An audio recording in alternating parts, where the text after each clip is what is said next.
Hey guys, welcome to government jobs Gyan YouTube channel. Guys, आज की इस वीडियो में हम बात करेंगे राजस्थान वीडियो के new recruitment notification online form apply process के बारे में। जी हाँ दोस्तों, राजस्थान स्टाफ सिलेक्शन बोर्ड ने यहाँ पर विलेज डेवलपमेंट ऑफिसर, ग्राम विकास अधिकारी वीडियो के एक 850 खाली पदों को भरने के लिए नोटिफिकेशन रिलीज कर दिया है। कैसे आप इस भर्ती में पार्टिसिपेट करने के लिए अपने फॉर्म अप्लाई कर सकते हो बिना कोई मिस्टेक किए हुए, इसकी पूरी जानकारी हम आपको स्टेप बाय स्टेप रजिस्ट्रेशन से लेकर प्रिंट तक इस वीडियो में देंगे। बस आपको इस वीडियो को स्किप के बिना शुरू से लेकर एंड तक देखना है। उसके बाद वीडियो पसंद आए तो इसे लाइक और शेयर कर दें। चैनल पर नए हो तो इसे सब्सक्राइब कर लें। साथ ही साथ आपको फॉर्म अप्लाई करते हुए जो जो भी प्रॉब्लम फेस हो रही है उन सभी का हल आपको इस वीडियो में मिल जाएगा। यहाँ पर कैसे आपको अपने डॉक्यूमेंट अपलोड करने हैं, कैसे आपको अपना फोटो सिग्नेचर अपलोड करना है, कौन सा डॉक्यूमेंट आपको कितने केबी में अपलोड करना है, पूरी जानकारी आपको इस वीडियो में दी जाएगी। बस आपको एंड तक हमारे साथ इस वीडियो में बने रहना है। साथ ही साथ आप एसएसओ के पोर्टल पर कैसे अपना वन टाइम रजिस्ट्रेशन कर सकते हो, इसकी भी पूरी जानकारी आपको इस वीडियो में मिल जाएगी। तो बिना कोई वक्त गंवाए चलिए शुरू करते हैं। आपको इस वीडियो के डिस्क्रिप्शन बॉक्स में हमारी वेबसाइट IND-sarkari-naukri.in के इस पेज का लिंक मिल जाएगा। यहाँ पर आपको इस भर्ती के रिगार्डिंग सभी डिटेल्स प्रोवाइड कर दी गई है। Rajasthan staff selection board RSSB ने यहाँ पर विलेज डेवलपमेंट ऑफिसर वीडियो के 850 खाली पदों को भरने के लिए नोटिफिकेशन रिलीज कर दिया है। आप 19 जून 2025 से 18 जुलाई 2025 तक अपने फॉर्म अप्लाई कर सकते हो। बैचलर डिग्री धारक कैंडिडेट अप्लाई कर सकते हैं, प्लस उनके पास यहाँ पर ओ लेवल का सर्टिफिकेट होना चाहिए या फिर कोपा का या फिर DPCS या फिर डिप्लोमा होना चाहिए आपके पास कंप्यूटर साइंस में या फिर कंप्यूटर एप्लीकेशन में, या फिर आपके पास RSCIT का कोर्स होना जरूरी है इस भर्ती में पार्टिसिपेट करने के लिए। 18 से 40 साल आपकी आयु सीमा तय की गई है। जनरल OBC को 600 रुपये फीस जमा करानी है। OBC NCL कैंडिडेट को 400 रुपये फीस जमा करानी है। SC ST कैंडिडेट को भी 400 रुपये फीस जमा करानी होगी। अगर आप करेक्शन करना चाहते हैं तो फिर यहाँ पर आपको 300 रुपये चार्जेस देने होंगे, करेक्शन चार्जेस। फीस का अमाउंट आप यहाँ पर debit card, credit card, net banking या फिर UPI के माध्यम से कर सकते हो। सिलेक्शन आपका रिटर्न एग्जाम के आधार पर होगा। आप ऑल इंडिया से ऑनलाइन मोड में अप्लाई कर सकते हो।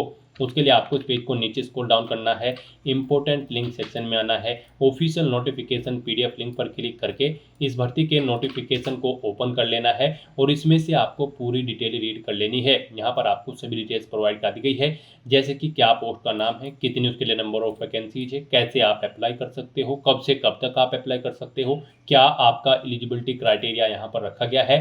पूरी जानकारी यहाँ पर आपको इस नोटिफिकेशन में दे दी गई है। आपको सभी डिटेल्स यहाँ पर रीड आउट करनी है। गाइस, यहाँ पर आपका समान पात्रता परीक्षा स्नातक स्तर में शामिल होना अनिवार्य है।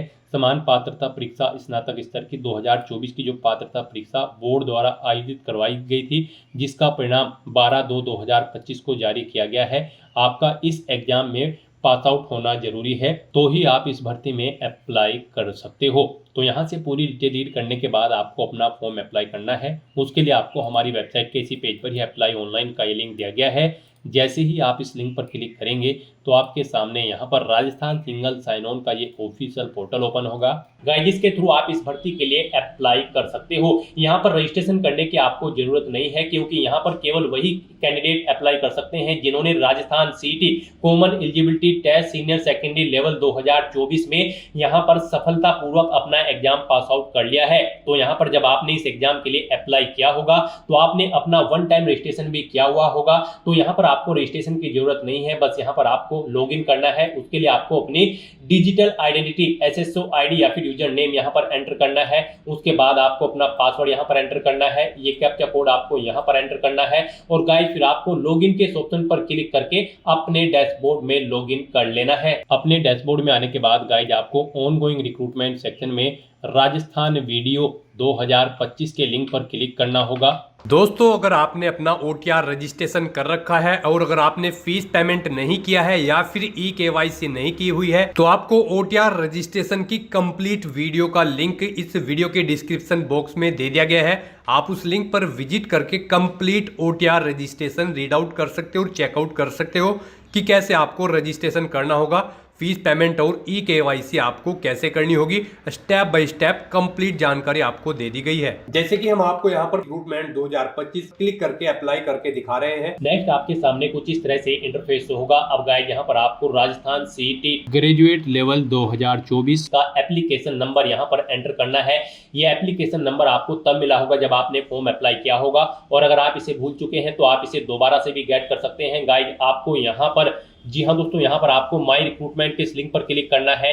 यहाँ पर आपको आपका सीईटी 2024 का एप्लीकेशन फॉर्म मिल जाएगा। वहां से आप अपना एप्लीकेशन नंबर गेट आउट कर सकते हैं और उसके बाद आप वो नंबर यहाँ पर एंटर करें और फिर आप सबमिट के इस ऑप्शन पर क्लिक कर दें। उसके बाद आपको दोबारा से राजस्थान वीडियो की टैब पर क्लिक करना है। नेक्स्ट आपके सामने कुछ इस तरह से इंटरफेस होगा। अब यहाँ पर आपका वन टाइम रजिस्ट्रेशन से डाटा फैच कर लिया गया है। आपको यहाँ पर इसे रिव्यू करना है। अगर आप अपडेट करना चाहते हैं तो यहाँ पर आप अपडेट के ऑप्शन पर क्लिक करके अपडेट कर सकते हैं, और अगर सभी चीजें ओके हैं तो यहाँ पर बस अब आपको प्रोसीड के इस ऑप्शन पर क्लिक करना है और उसके बाद यहाँ पर आपके सामने कुछ इस तरह से इंटरफेस ओपन हो जाएगा। यहाँ पर आपका एप्लीकेशन फॉर्म स्टार्ट हो चुका है।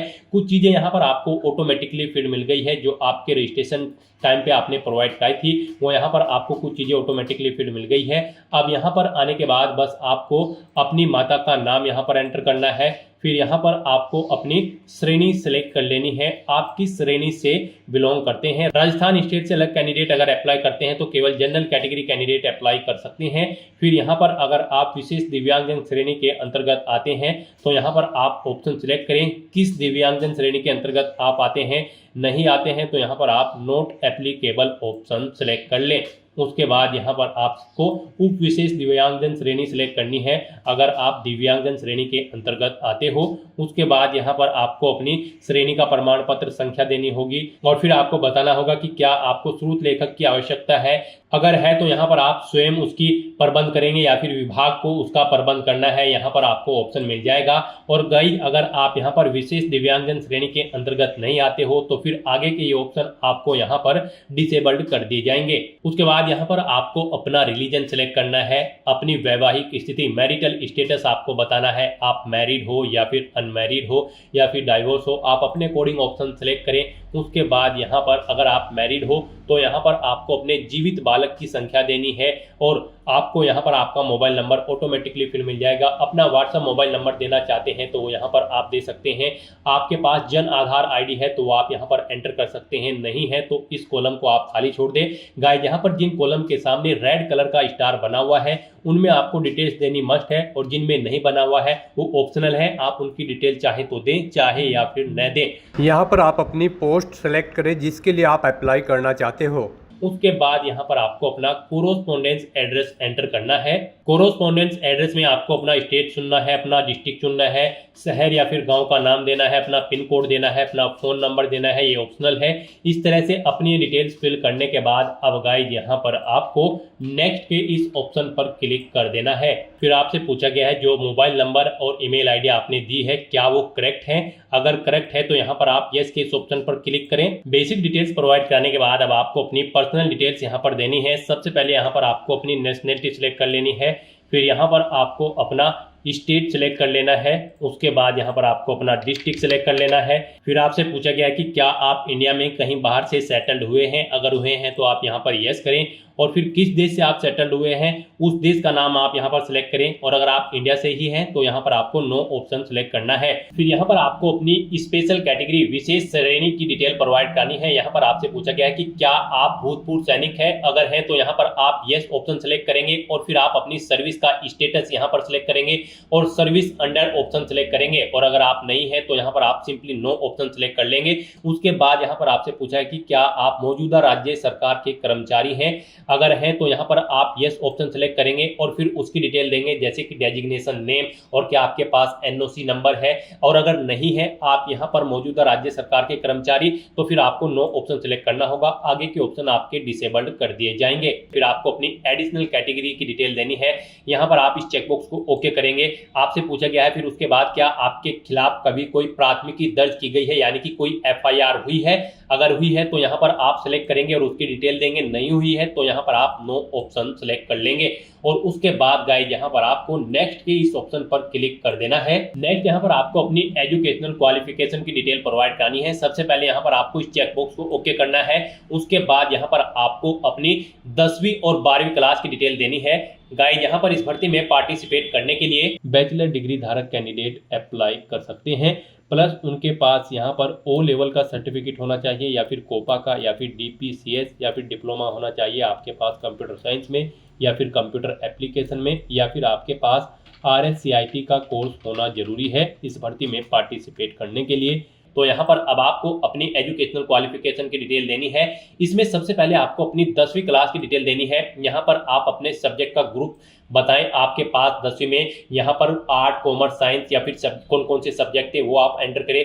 बोर्ड या यूनिवर्सिटी का नाम दें यहाँ पर। उसके बाद आप अपना 10वीं का रोल नंबर दें। फिर परीक्षा का परिणाम यहाँ पर आप सेलेक्ट करें, परसेंटेज में था, ग्रेड में था या फिर CGPA में। पासिंग ईयर यहाँ पर आप सेलेक्ट करें, फिर अपनी परसेंटेज यहाँ पर आप मेंशन कर दें 10वीं की। उसके बाद ऐसे ही यहाँ पर आपको अपनी 12वीं क्लास की डिटेल देनी है। यहाँ पर भी आपको अपने सब्जेक्ट ग्रुप बताना है, आर्ट, कॉमर्स या फिर साइंस। उसके बाद यहाँ पर आपको अपने बोर्ड का नाम देना है जिससे आपने अपनी 12वीं क्लास पास आउट की है। अपना 12वीं का रोल नंबर एंटर करना है। परीक्षा का परिणाम आपका परसेंटेज CGPA या फिर ग्रेड में है वो आपको सिलेक्ट करना है।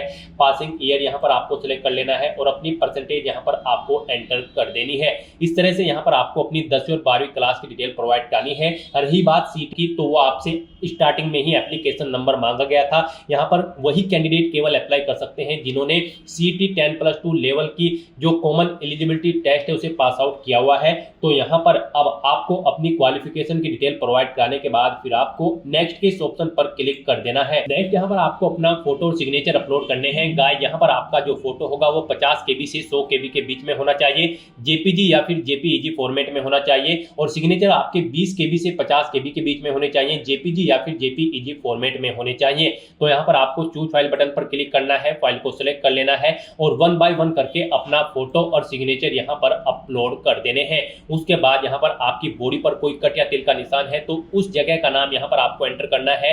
अगर नहीं है तो यहाँ पर आपको नो मार्क एंटर कर देना है और उसके बाद गाइस यहाँ पर आपको नेक्स्ट के इस ऑप्शन पर क्लिक करना है। नेक्स्ट आपके सामने कुछ इस तरह से इंटरफेस ओपन होगा। आपको आपके एप्लीकेशन फॉर्म का पूरा प्रीव्यू यहाँ पर शो कर दिया गया है। आपको सभी डिटेल्स केयरफुली चेकआउट करनी है। पेज को नीचे स्क्रॉल डाउन करना है, डिक्लेरेशन सेक्शन में आना है, इस चेकबॉक्स को ओके करना है।